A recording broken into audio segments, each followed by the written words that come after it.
Oi, gente. Bom dia, boa tarde, boa noite. Meu nome é Clara, eu faço parte do Laboratório de Ecologia e Evolução de Sistemas Socioecológicos, ULEA, da Universidade Federal de Pernambuco. E eu fui convidada pela professora Michele para participar da aula com vocês. E aí, pelo que ela me explicou, vocês iam estar falando sobre a homogeneização das dietas globais. E aí eu vou falar um pouco da minha experiência, do que eu leio, do que eu curto sobre a pecuária.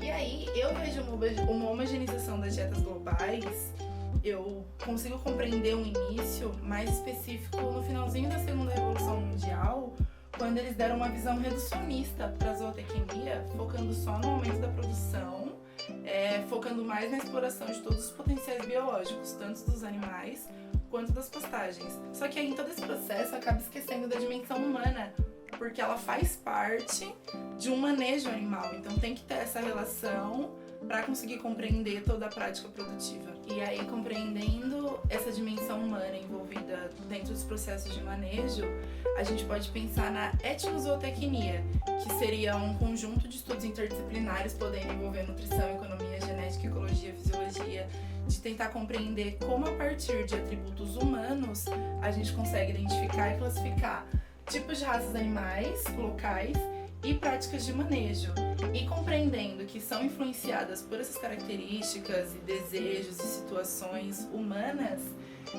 essas características guardam informações genéticas e informações culturais muito sérias, muito ricas, muito importantes, trazendo uma importância muito grande para o conhecimento local e para a produção animal. Eu acho que até Charles Darwin, A Origem das Espécies, falou, acho que se não me engano, de criadores de ovelhas e de como o conhecimento tradicional deles para fazer uma seleção artificial era importante para conservar determinados atributos daqueles animais naquela região. A produção animal envolvendo o conhecimento tradicional é praticada principalmente em regiões áridas e semiáridas e em países em desenvolvimento, focando principalmente em pequenos ruminantes, que é o que eu vou falar um pouco agora. E esse sucesso dessa adaptação nesse local se dá principalmente por características fisiológicas que são incríveis desses animais, eles conseguem se adaptar muito bem a essas regiões, mas também as características de manejo que as populações trabalham diariamente com os animais, sendo uma alternativa para a pecuária de baixo investimento e garantindo uma segurança alimentar e uma segurança nutricional por conta do alto valor nutritivo da proteína desses animais, e também uma segurança financeira, porque nessas regiões os animais eles acabam servindo como uma poupança para poder vender caso surja alguma necessidade, e também vendendo de acordo com uma alternativa de renda mesmo. E aí, trazendo um pouco do panorama mundial, em 2004 foi feita uma pesquisa que levantou que 64% dos rebanhos existentes no mundo são de trato familiar, ou seja, estão integrados em sistema de produção familiar. E aí a FAO, em 2010, depois de fazer outras pesquisas envolvendo esses pequenos ruminantes, afirmou, que eles garantem a segurança alimentar e nutricional de várias populações que se encontram nessas regiões. E um panorama brasileiro levantou que em 2017, no censo agropecuário, existiam 13,7 mil ovinos e 8,2 mil caprinos no Brasil, não expressando muita relevância dentro do agronegócio nacional de carne, mas garantindo a segurança alimentar e nutricional e financeira também, principalmente das populações do Nordeste brasileiro. E aí, pensando a criação de pequenos ruminantes como uma alternativa para a pecuária e a forma com que os criadores lidam com esse manejo, a gente pode pensar em guardiões da diversidade genética, porque as raças locais, elas estão ali estruturadas por conta das características fisiológicas, como eu já disse, mas também pelas características de manejo que os criadores submetem aos seus rebanhos. E aí isso se dá por uma relação muito intrínseca que existe, mas isso é um outro papo muito lindo, mas para outro momento, para falar justamente de como é a relação dos criadores com os seus rebanhos. Criam características nos próprios animais que podem ser consideradas como raças locais, como por exemplo a raça local Nova Morada, que dentro de estudos etnozootécnicos foi classificada como uma raça local justamente por características genéticas que ela tem que foram estruturadas de acordo com o tempo dentro desse manejo. Então, na segurança alimentar, por exemplo, os rebanhos eles garantem uma segurança alimentar e nutricional para as famílias que praticam a caprinocultura e a ovinocultura. Uma segurança financeira, porque são mercadoria reserva, né, uma poupança. Então, se surge alguma eventualidade, eles vão ali ter um animal para poder vender e para ter como uma moeda de troca mesmo. E o manejo. Uma segurança de manejo, basicamente, porque não existe um sistema de produção padrão. Ele varia de acordo com as condições e com a realidade dos criadores. E aí, se a gente pensar em toda a problemática que a pecuária ambiental acaba causando para os ambientes naturais, com a caprinocultura, mesmo sendo com os pequenos produtores, enfim, não é muito diferente.